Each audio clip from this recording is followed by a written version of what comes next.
Hello and welcome to my podcast. Do me a favor, subscribe to the John Keim Report wherever you get your podcast. You're watching on YouTube, hit that like button, hit that subscribe button. You can find us there as part of Ampire Media. That's Ampire. Always much appreciated when you tune in. And don't forget, you can read my work on ESPN.com. And if you want to become a club member, go to the Ampire Media YouTube page, see the word join, click on there, go from there. You know the deal. And also, don't forget the Bram Weinstein Show is now you can go watch that on the Ampire Media YouTube page or listen to it, whatever you want to do.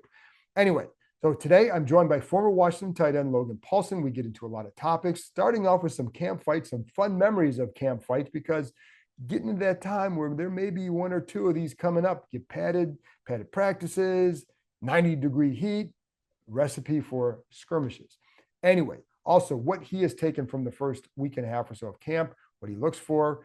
Very insightful as always. And just as a little programming note, they have practice Sunday, they have practice Tuesday, they travel to New York on Wednesday, joint practice Thursday, off, walk through Friday, and then game on Saturday. And some of the days, like Monday, I think is a walkthrough. Saturday, as you're listening to this, they had some level of walkthrough. We don't have access on walkthroughs, but I'll continue to do a podcast every day. Anyways, that's enough. Here's my conversation with former Washington tight end Logan Paulsen. Okay, Logan, first of all, thanks as always for coming on. A little bit hot today. What's it like for a player, as we record this, it's Friday, it's going to run, or Saturday, but what's it like for a player on those kind of days? And do the Texas and Florida guys annoy you because they say this is like spring for us? Yeah, everyone has their take on what's hot and what's not. Everyone's like, "Oh, in Texas, this is like a spring day or whatever." But this is part of training camp. It's part of like the mental grind. When it's a little bit warm, it's what is today, 8 of training camp. Like they always seem to come kind of right in the middle, right when it's starting to get hard, right when your body's not feeling good.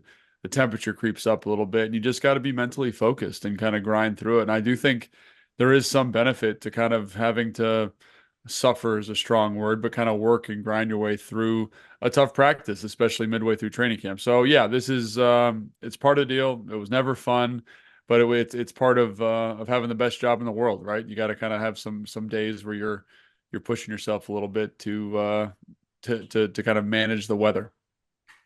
How do you manage when it gets hot like that? Because when you start to see a little bit of shoving here and a little bit of shoving there, and it's competitive guys, they're in pads, you're going to bump into each other, it's going to happen. How much does the heat add to that? I think it adds quite a bit, honestly. Like, as you're just getting a little bit more ornery, a little bit more irritable. You're tired, you're sore, and then someone pushes you a little bit more than you think you should. And I also think it's the time of camp. Also, it's kind of a two-pronged sword there. When you're at the eighth practice, it's like you know them, they know you, they know how to push your buttons. I know how to push your buttons. I remember I'd go through camp, and if I wanted to, I could get in a fight with the guys that I was going against every day because you just knew them so well. You just knew the things that would tick them off. So I think it's probably the temperature. I think you're probably a little uncomfortable. I also think it's that time of camp, and this joint practice can't come fast enough because when guys start doing that, it's time they got to go play somebody else. So Who was the most annoying guy that you would want to? Is there a guy that you would say, like, I really would like to have gotten this guy or anybody like that? Who would be the most annoying in a training camp practice for whatever you, reason? you know what's funny is most people told me I was the most annoying, honestly. Because I always was playing, like with 100% intensity, and there are guys, like Kerrigan and Brian Arakpo and Lorenzo Alexander who are kind of like, hey man, like chill out. And so I've come to learn that I was the most annoying guy to go against in practice, and the DBs all hated me because I'd always block after the whistle and block downfield. And me and D Hall, like, we're kind of polar opposites at the time. He's this established pro, and I'm trying to make my name, and he was always telling me how dumb I was for practicing so hard. But I guess it was me. So no, whatever anybody wanted, I was always ready to go. So Yeah. Do you remember? Was there any good fights that you remember? Because you would have been around for a couple with other teams. yeah, But do you have one that you remember from your own practices? I know I would have been there. But yeah. I just because some of that stuff bleeds together. Yeah, I mean, obviously, you get in like a couple of shoving matches. One of the ones that I very fondly remember is Niles Paul got in a fight with Marcus White in 2000, must have been a 12, 13, something like that. And just the immediacy of it. Like Marcus kind of bumped Niles funny, and then Niles just gets up and starts like pinging his fists off the dude's face mask, and like without any regard for his hand health or anything. And then he came up to me a little bit later. He's like, "Man, I think I might have broke my hand." I'm like, "No kidding, dude. I just saw you punch him in the face mask like 4 or 5 times." And then another great one was Doug Worthington versus, Yeah. it's not Mike McGlinchey, but Mark McGlinchey, something like that. He was Yeah. a backup center, and it was a big old row. Everyone was pushing and shoving, and Big Doug was very I big, and he remember this one. reached kind of over the pile of people Yeah. and grabbed the face mask of McGlinchey and literally just sheared the bolts of the, like, ripped the face mask off the helmet. I don't know if you remember that, but I just do. watching him walk around with, like, just the helmet with no face mask. And it was funny because the fight immediately stopped. Like everyone was like, "Whoa, this is crazier than anything we've ever seen before." And then in the meeting, Jay was so funny. He always had a knack for like kind of picking up on these things. Was like, "Hey, Doug, just a heads up, we're having drug tests in 4 days. So whatever you got to do to get ready for it, make sure we pass that one." You know what I mean? Just like just one of those things that kind of made the dog days of training camp go by a little bit better. I'm surprised to hear because Niles usually stayed away from that stuff. Yeah, he was always such a pacifist, you know. One of the best guys to play when he was on your team, one of the best guys to Oh play with yeah. for sure, but a very intense human. He's a guy that when you'd ask guys like, who's the one guy you'd want to go, if you're in a fight in an alley, who's the guy you want? It's Niles. Oh, 100%. Yeah. 100%. And he just like that's how he carried himself. And he was such a loyal teammate, such a loyal friend, such a violent physical competitor, like such a fearless competitor in that way. So he was an awesome guy to share a locker room with. And it was awesome to have him in the tight end room because you always knew he had your back. I love Niles. And I remember my son was playing receiver one year. It was Niles was a rookie. And he had a block against somebody. And he drove this freaking guy 15 yards. Honest to God, this Yeah. is not a lie. 15 yards and out of bounds. And I brought my son into the office because I was rewatching the game. I'm like, when they tell you to block as a receiver, this is the example. And I'm That's like, what you're talking about. oh my God. It was like I loved how he played. Absolutely. And like he goes to tight end, he's undersized, and he fought every time. So I mean, Oh, not literally fought, but fought his ass off every time. So anyway, but I actually could stay on this whole road because it's kind of entertaining. yeah. But we'll transition to current commanders and good stuff. But I know it's early. So because you're a former player, you're going to look at different things and assess things differently and process it Yeah. differently. So what are a couple of things that, like, when you're going through this period, what are some of the things that you're looking for that are a little bit more revealing than maybe just the average person?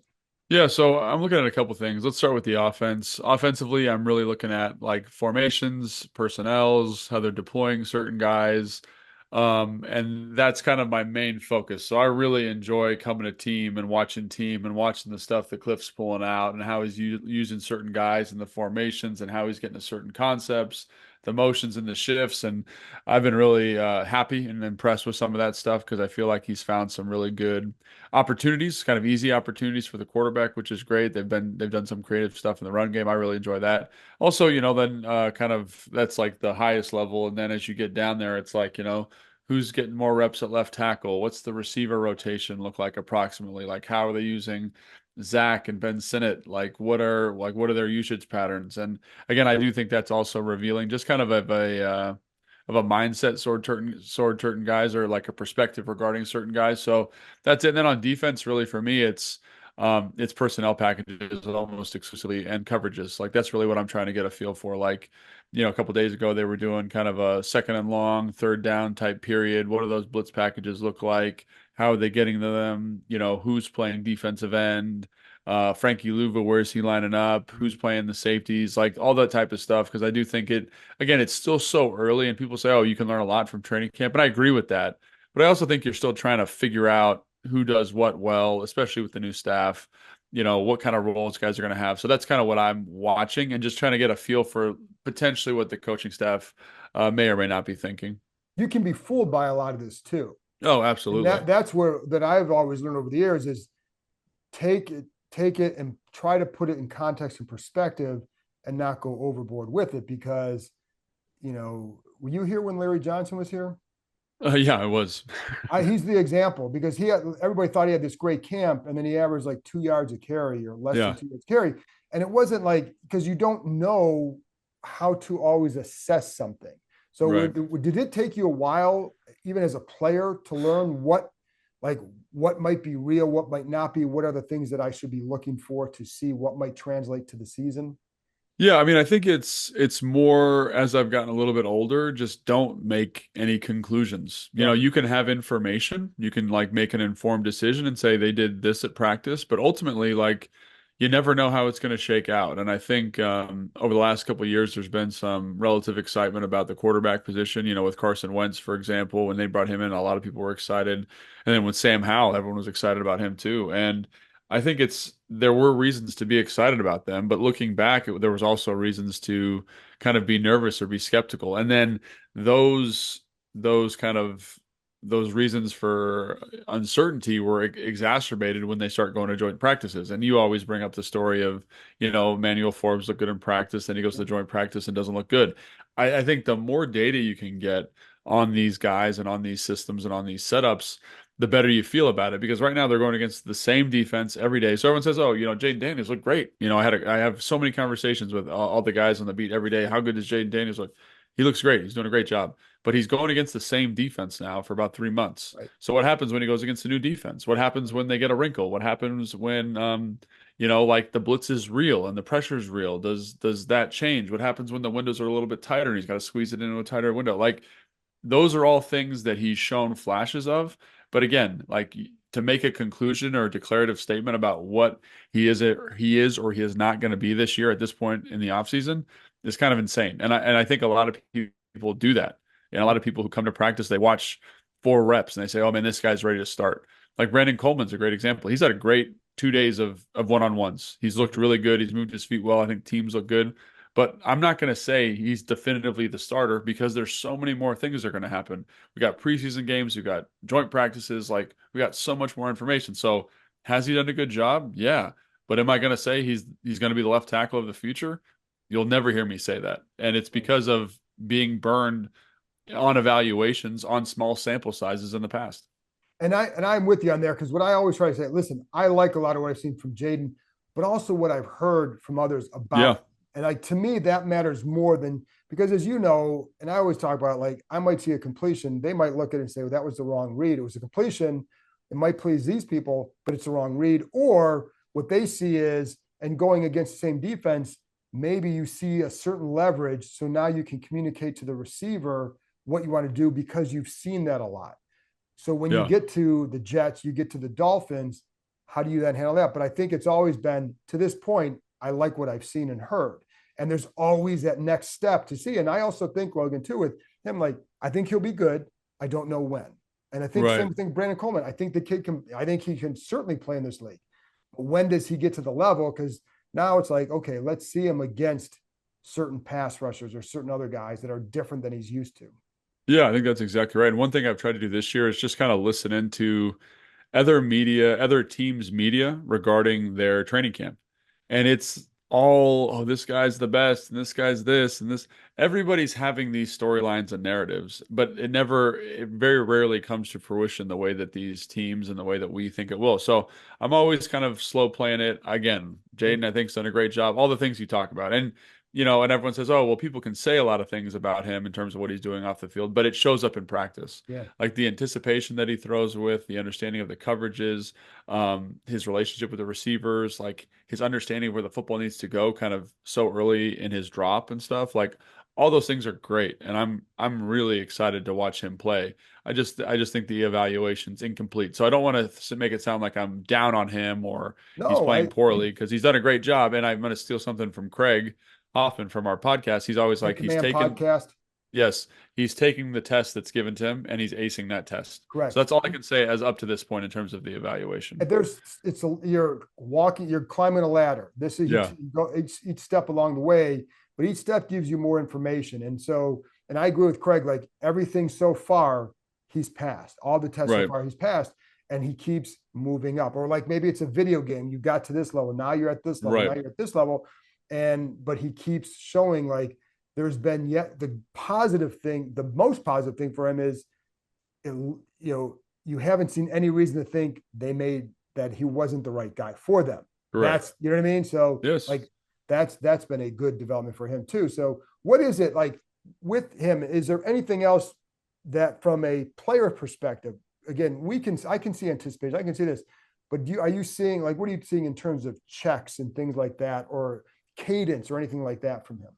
I think he's just got a really good feel for the position. He's just got a mature, like you play with a lot of guys. I played a lot of guys over the course of my career, like college, NFL, even like now coaching at high school. And there's something about the quarterback spot, like there's just and I've heard other guys say this, there's like a gravity to him. He just kind of draws people to him, and the moment's not too big for him. So I think when you watch practice and everyone's, on edge, everyone's doing all this stuff, like he's like Mr. Chill, Steady Eddie. He's got command of the huddle. He's confident with his cadence. He just seems to have a maturity to him, which I love to see. And again, like it's still early. There's a lot of adversity he's going to have to experience over the course of this year, but he just does a great job with that stuff. And you mentioned cadence, like his maturity to kind of handle that and control the offense in that way. The checks, obviously, that's a big part of what Cliff wants to do, and understanding when to deploy them. I mean, obviously, we don't know for sure, but it just seems like he's kind of executing those in the right moment. So I've been really impressed again with kind of everything he's done. Like he's just done it like the right way. And I think that speaks to his off-field work. Like he can't be playing this well and not be putting a lot of time in. And that shows me that it's important to him, that he likes to study.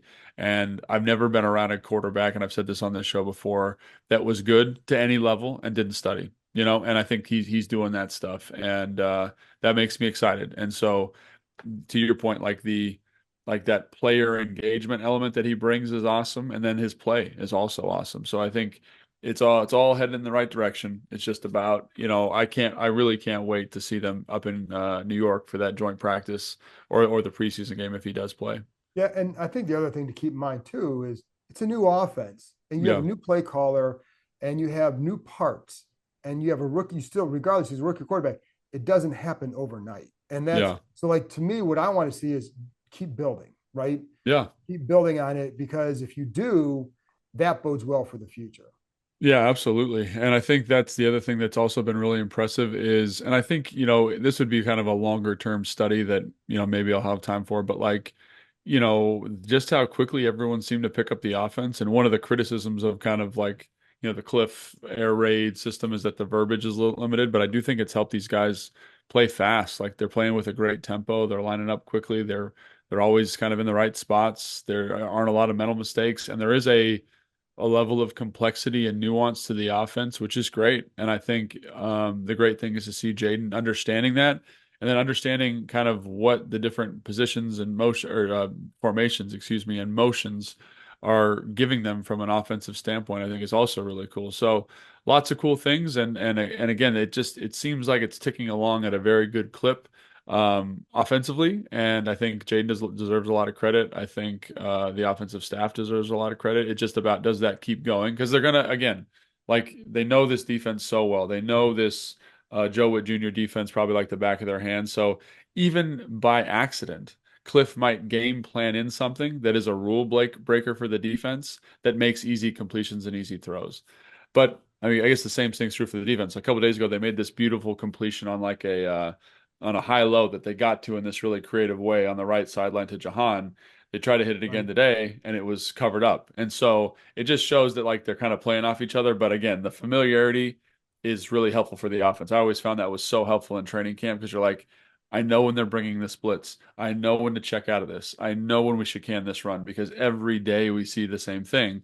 So now, again, like the next big thing, in my opinion, like he's answered every question he needs to. I need to see him versus another team, and that's what I'm really excited for with the joint practices. And the one to Jahan it was a 1-by-3, and they pump fake. He comes down out of the slot. Yeah, Really nice throw the other day. But the other thing is along those lines too, and he's had a couple crosses to Ertz which have that been exquisite. And that's the right. thing, maybe, sorry, John, to cut you off, that I've Oh, been like the most excited about. Because the one thing about those deep crossing routes is you have to understand defense really, really well. And you have to understand space. And you have to understand how the defensive back is positioned. So, like, when you get that clear out route, is that guy in between? Because he's throwing to grass aggressively, anticipating Zach running to space. And he has to trust that that guy is going to attach to that clear out route, that Zach's going to take a good angle coming out. And so, like, there have been times where I've been on the sideline and he's probably hit, what do you think, John? Probably 8 of those over the course of Oh, for training camp. sure, for Yeah. sure. And you're just like, it's covered. And then he lets the ball go early, and you're like, I don't see it. And then probably when the ball's, a third of the way in the air, it just opens up and the ball is completed. Great catch by Zach, whoever's on the crosser. I'm like, that is something that everyone said he couldn't do or didn't show in college, and he's shown it every single day at practice. And there was one day where Castro Fields jumps it from the side. Yeah. And that may have been, I remember talking to some of the coaches that thought, well, maybe the timing was off on that one, right? Mm. And what I've seen subsequently is just it seems like really getting it to it in a better rhythm with it too. Yeah. So Yeah. like I think that's all. I think that's where the learning curve is too. Who anybody else offensively that has jumped out to you, especially with the pad work? Yeah, I mean, I think obviously Terry has just been very consistent. Him and Emmanuel Forbes have had some very consistent battles. B Rob has done a great job, in terms of his vision, the way he's running with power. Like, he's going to be a problem in this offense because of how they create such horizontal. And we talked about this earlier this offseason, but like, because of all the empty kind of spread out formations they get in, if you get past that first D line, he's big enough and strong enough to make somebody miss or run somebody over, and that can be scary for a defense. It reminds me it's very comparable to what James Conner did in Arizona when Cliff was there. Kind of that bigger back that can make you pay when you're in those lighter personnels.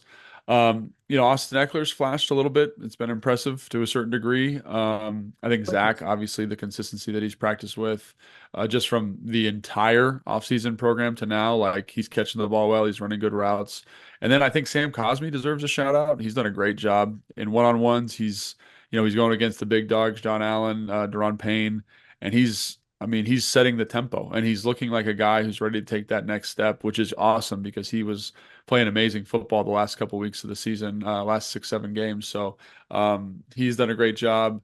I've been impressed with pads, specifically with Ben Sinnott, in terms of like how they've used him, where they've lined him up, his physicality on some of the run stuff. So there's been a lot of really positive things, but I think maybe the guy that's flashed the most in practice is the guy that no one really talks about, and that's Bryson Tremaine. Like, The every guy, day, dude's making. I mean, I didn't want to. He's just making explosive plays, and like in this offense, like, when you get in those situations where you get that X receiver in a one-on-one, Cliff likes to hit that on a vertical. He likes that guy going vertical. If you go back, watch that Arizona stuff. That was a big thing they did with Kyler Murray, and that's a big thing. They seem to be, again. I'm not, we're not supposed to talk about scheme like that, right? but they seem to be doing that.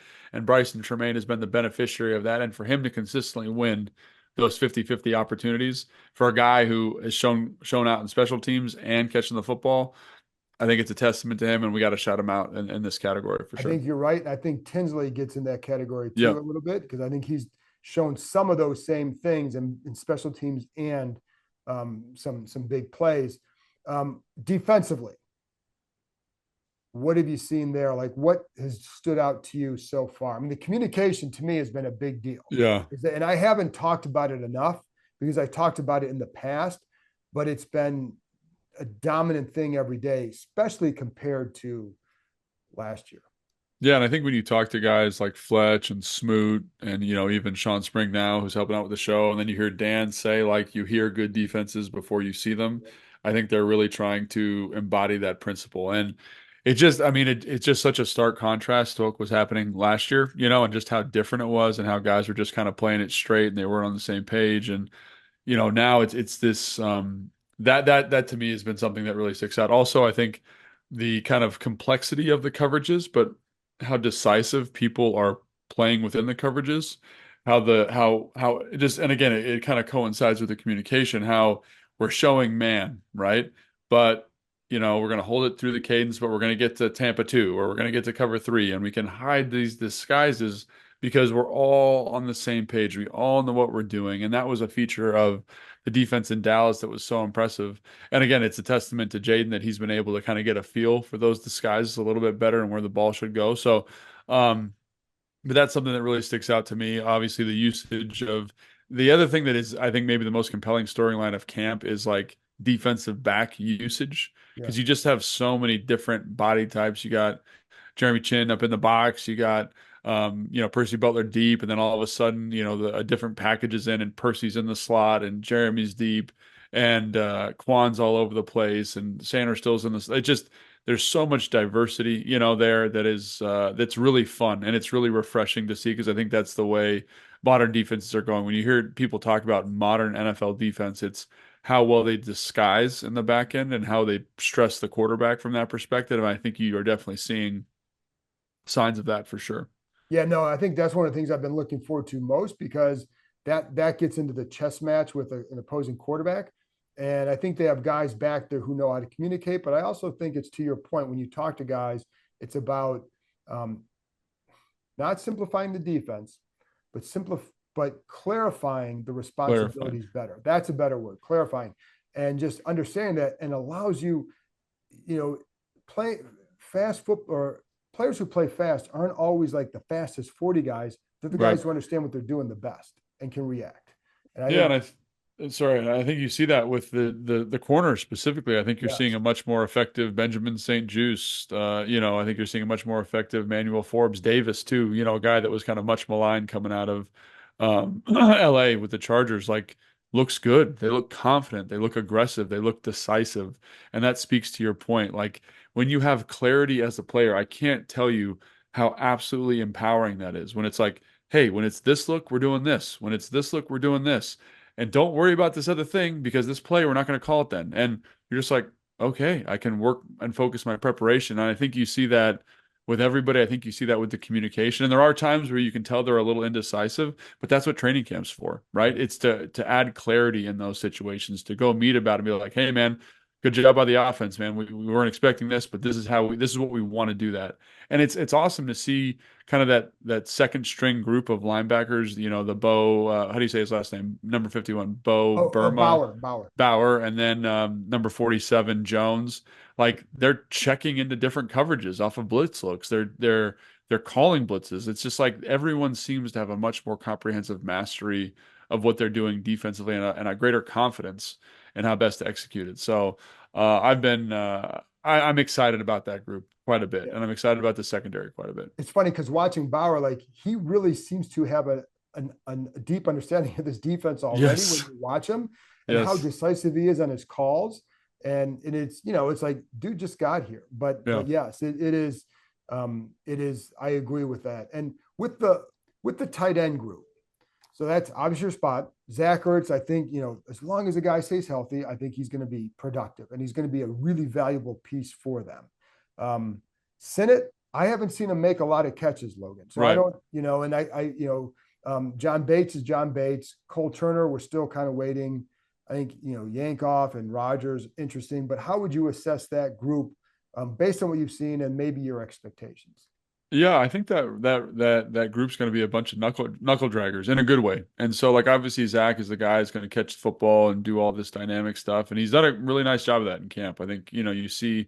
I said this on our podcast a bunch, like the dark arts of route running, stems, how to break leverages, how to read coverages, how to identify coverages pre-snap. He does a great job of that, and that's shown up in the past game.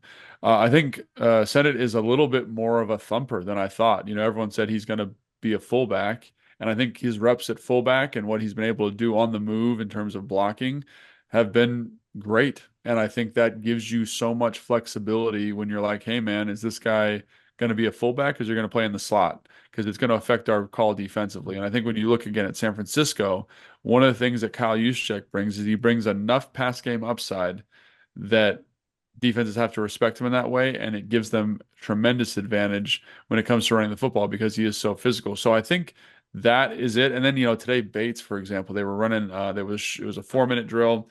They were running like a tight end move to a power, so like kind of motioning to the kick out, which is becoming all the rage around the NFL now.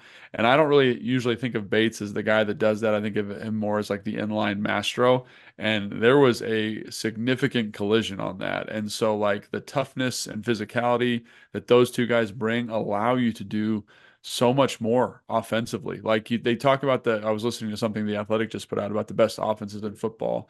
And one of the things that to me helps characterize the top five offenses of the league is that they can be extremely physical when they have to be. So having two bodies like that are going to help you kind of embody that and say, hey, B Rob, it's time to get downhill. And we've got these two dudes that are going to thump it out for you.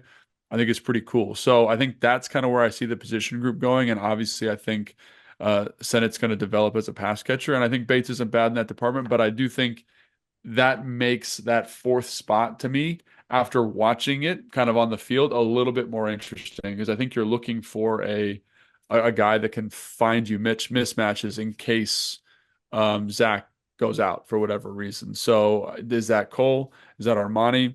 Maybe, like they've been both kind of quiet. I saw Cole make a couple plays a couple days ago. Kind of every camp he does that, and you see his ability to make contested catches. I do think having Daniels will elevate him as a quarterback that seems to really understand and trust guys, trust his ability to put the ball out there. So we'll see. But I think that fourth spot's still up for grabs. And maybe, quite honestly, maybe that's a guy like Bryson Tremaine, or maybe you feel like there's another big body receiving threat that can get that done for you. But right now, I think it'll be interesting to watch the next couple days, next couple weeks of practice and see of that next tier of guys who really separates themselves and who really says, I deserve to be on the roster. So last thing, as a player, what would you learn about yourself, your team from those joint practices? Yeah, as a player, I always thought it was hard because I was so concerned about my performance. Like I wasn't really thinking. But I do think, you do come into practice and you're like, oh, like this is what a good defense looks like. Or, oh, this is what an offense with a quarterback that can execute at a high level looks like. Or this is how you practice. Like I remember when gosh, who was it? Was it the Houston Texans or it was the New England Patriots when they came in and they just were on defense, they were so physical. They were running to the football. They were just getting after it in this. And it was like, oh, like that we definitely have another gear we haven't been hitting on. And watching Tom Brady and watching him just dissect our defense, like no matter what we did, like he had the answer. And it's like, oh man, like Robert's got a long way to go. I think that can be a very humbling and a very informative kind of space to be, as a player, because you're like, man, I've been practicing against what I thought was a good defense, and then these guys come in and it's a totally different animal. Well, it's funny because I reference that summer all the time because of what I saw, how like same thing, like, oh, that's what it looks like. And I Right. watched Brandon LaFell one time was running to the huddle, but not fast enough for Brady, and he barked at him Yeah. to get in there faster. I'm like, oh, and there was who was the corner that they had? Browner, No, the top corner. Gosh, he was Gilmore. no, I'm drawing a blank. He's going That's to be a Hall of Famer. And okay. but watching how he practiced versus Oh, how yeah. your guys practice, and it was just a different level of competition and expectations for yourself. It wasn't a this is practice. It's okay if I mess up. It's a this is practice. I'm here to get better. There's a Yeah. difference. So you saw that with them. And I remember they started off 0-2 that year. I'm like, oh my God, if they're 0-2, I don't know what a good team is because like that look, and they went on to win the Super Bowl. Yeah. No, I think that's exactly right. So I think that's one of the reasons why these joint practices are so important. And they're so, incredibly critical for the roster evaluation. Because like we talked about, like Brandon Coleman's looked pretty good past couple days. Right. But if he goes up there against that vaunted front for the Jets, like I remember last year, like we were DeJuan Jones, remember him from Ohio State, the Oh, the left tackle? yes, I He do. he had a preseason game against them and locked down every rusher they had. And it was like, oh, that's when I knew that he had kind of arrived or that he could play in the NFL level at the NFL level. And so sending, Brandon Coleman up there and being like, hey man, let's see what these one-on-ones look like now. Because, Dorrance Armstrong and Cleveland Failure are good rushers, but they don't have like that crazy pass rush juice that some of those guys up there have. So I think that'll be really interesting to see how he responds just to some different moves, some different skill sets. And if he does, then that's really informative. Same thing with, Daniels and all these different guys. So like to me, this is the moment, right? The joint practice, the preseason, and then the other one we have against Miami. So I can't wait for those coming around the corner. It was Darrell Revis. Darrell Revis, he Yeah. was there at the time, huh? And he competed his ass off. Like I mean, he was the dude though. I mean, talk about a guy that was just incredible He to didn't want watch. to lose Holy a cow. rep in practice. But like I said, it shows you like, okay, you want to get to this level, this is how you do it. But yeah, and I also like, I know like they're only going one practice with each team, partly because I think the concern is always that second day there are more fights and more Yeah. injuries. So I think they want to curb that, but get some good work in. I like the joint practices as a reporter. I think they're awesome. Yeah, I mean, I think if you can go check those out. And I think also if you're like Adam Peters, like and if you're Dan, it's like it's so good. And if you're Cliff and if you're Joe, it's like I thought this was working, but it's not. Like we at the high school level, we do like scrimmages preseason, and you're like in practice, you're like we are killing our defense with this, and you actually realize that like it's because of a personnel issue that we're having on defense. You know what I'm saying? As opposed to this play is that good. And so I think that's it's just it's a great piece of evaluation for your processes, your plays, your play design, your personnel. So that to me is one I've definitely got circled on the calendar. Logan, tell people where they can find you. Take Command Or podcast. We got that with Craig. I yeah, like when take Craig lets you talk. Shout out, yeah, Craig. Take Command podcast with Craig, the Command Center podcast with Fred and Santana, and then obviously the Take Command or the Command Center show, which is like the flagship program for the team.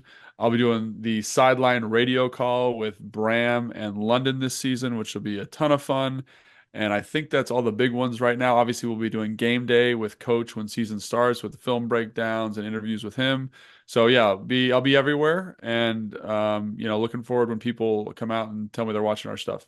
And people can buy merch with you and Fred and Santana's faces on the t-shirt. How They about that? can do that. Yes, they can do that. I I don't know who wants that, but they can do that. Well, I would like to get some partners so I could have my own merch. I don't think people want my face on there, but maybe if I'm paired with like you and Fred or something like that, It's then like you and Bram's faces. yeah, yeah, That's quite the yeah. shirt. But I'm not sure they want that either. So like, I think we need someone else on there that might sell some merch for us. Yeah. But we can. I'll run. I'm happy to play. It's be like, if Michael Jordan scored 70 and I didn't play, we combined for 70. So that's all. You know what I mean? There you go, Logan. Love Thanks a that. lot. You're the best. Thanks, John. Appreciate it.